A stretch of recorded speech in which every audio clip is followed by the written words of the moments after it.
ज्ञानियों के पास जाया जाए, सत्संग किया जाए, अपनी बुद्धि को सही किया जाए, चित्त को शुद्ध किया जाए, ये नहीं साधन है क्या?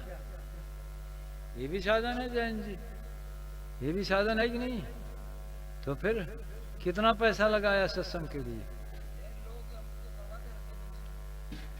तो इसीलिए ड्रग्स पीते रहते हो? तो फिर क्या मंदिर में कराते रहते हो? मंदिर में क्या कराते हो? ये अपने लिए तो कुछ किया नहीं, ये तो अपनी परंपरा का पोषण कर रहे हो। दुख से मुक्त जैनी थे जिनकी सेवा कर रहे थे, तो फिर कैसी बात हुई? हम तो बार बार कह रहे हैं जागृत चेतनाओं का सानिध्य प्राप्त करना है, तो पैसे की आवश्यकता होगी। कितने अनाथ बच्चों की सेवा किया, कितने दीन दुखियों की सहायता किया, करते रहते। शायद तो इसी कारण यहाँ पहुँच भी पाए, नहीं तो तुम जैसे लोग यहाँ पहुँच नहीं पाते, बड़ा मुश्किल होता। कुछ तो संस्कार रहा हो तभी आ गए ना, नहीं यहाँ पागलों की भीड़ में क्यों आते?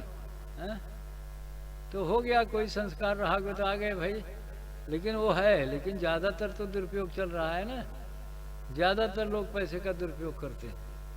अगर पैसा अपनी चित्त शुद्धि के लिए है तो ठीक है, वो साधन रूप है।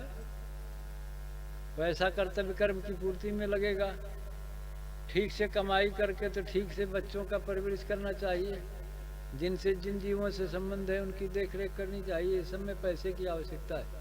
अगर आदमी गृहस्थी के संस्कारों को पूरा कर रहा है तो उसे पैसे की आवश्यकता पड़ती है।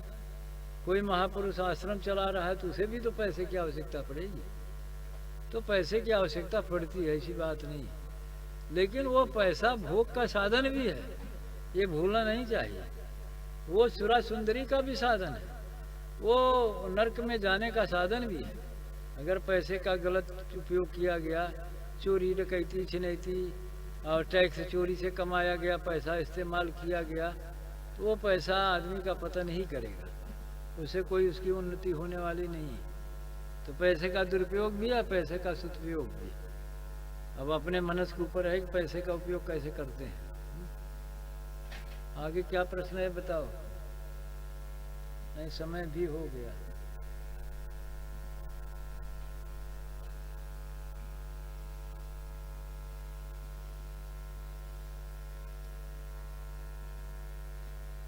देखो ये फोन है ना, साधन है, लगा लो, फिल्मी अश्लील चीजें इसमें आएंगी ना। कुछ लोग इसे रात रात भर देखते हैं, अश्लीलता में जाते हैं। हम लोग क्या करते हैं, अच्छे अच्छे महापुरुषों का प्रवचन भी इसमें आता, रोज सुनते हैं, वो भी तो उपयोग है ना।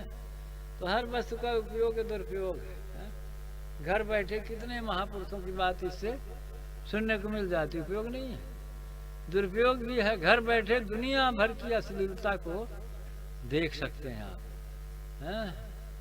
दुनिया के नाच गाने जितना उल्टा पुल्टा है सब इस फोन से देखा जा सकता है, और इस फोन से ये भी देखा जा सकता है अच्छे अच्छे महापुरुषों का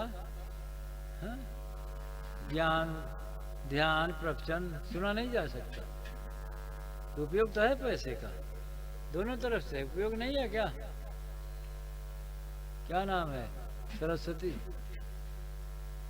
जी महाराज जी, उपयोग है। हाँ, हाँ, उपयोग भी है, दुरुपयोग भी है। लेकिन सही गलत को कैसे जाने? जैसे आपने कहा कि कोई साधु पैसा नहीं मांगता है, वो बात की बात है।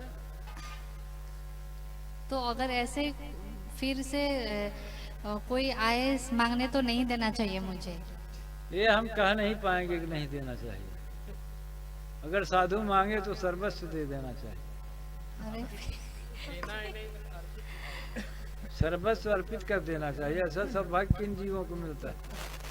कोई साधु अगर मांगने आ जाए तो इससे बढ़िया क्या है, उसे सर्वस्व दे दिया जाए तो अपना काम हो जाए।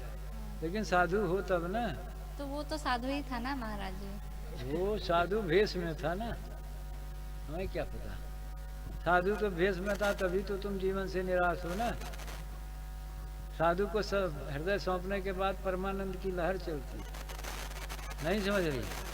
हाँ, करके देख लो, साधु को हृदय सौंप दो, परमानंद की लहर उठेगी। जो जीना नहीं चाहती वो सोचोगी और थोड़ा जी लेते, और थोड़ा जी लेते, हाँ, राम बुलावा भेजिया दिया कबीरा रोए, और जो सुख है सत्संग में नहीं वैकुंठ ही होए।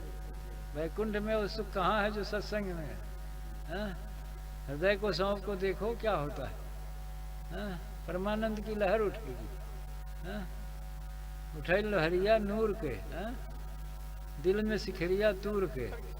हाँ, तो भाई अब सब चीजें हैं, सकल पदार्थ हैं जग माही कर्म ही नर पावत नहीं। अरे पैसा देना भी तो बहुत कला की बात है। पैसे में जीव इतना आसक्त है वो भी नहीं सौंप पाता है। पैसा कम महत्वपूर्ण है। देखिए, जो समर्पण को सिद्ध करना होता है, जो बहुत प्रिय वस्तु होती है, उसी को सौंपा जाता है। इब्राहिम ने क्या किया कि कहीं भेड़ ले जा रहे हैं, कहीं बकरी ले जा रहे हैं, कहीं भैंसा ले जा रहे हैं, कोई कुर्बानी कबूल नहीं हुई। अंत में थक गए तो पूछा क्या? अरे कहें प्रिय वस्तु देना है, सबसे प्यारी कौन चीज़ है? कहें बेटा है। कहें दो उसी की कुर्बानी। तो बेटे की कुर्बानी दिया, तब अल्लाह ताला परमात्मा खुश हो गए। हाँ, तो दुम्मा भेड़ा निकल गया। तो मुसलमानों भी गजबे निकाल लिया दुम्मा भेड़ा की कुर्बानी। बकरी काटते रहते हैं। हाँ, क्या कहा जाए, आगे कहें भी तो उन्हें बुरा लगेगा, तो लोग कहेंगे आप ऐसा बोलते हैं। वो कर्म की गति मुसलमान जानते नहीं, पता नहीं क्या कयामत में हिसाब करेंगे। अरे भेड़ बकरी काट रहे हो, इसका हिसाब कैसे होगा? तो लिख लिया कि नहीं, ये तो खुदा ने कहा ही नहीं, ये तो आपके लिए है ना, इन्हें काटो और खाओ। तो खुदा का विधान है कि वो भी आपको काटेंगे खाएंगे। समझ में आ जाएगी बात। हाँ? वो तो होना ही होना है, सब होगा ही।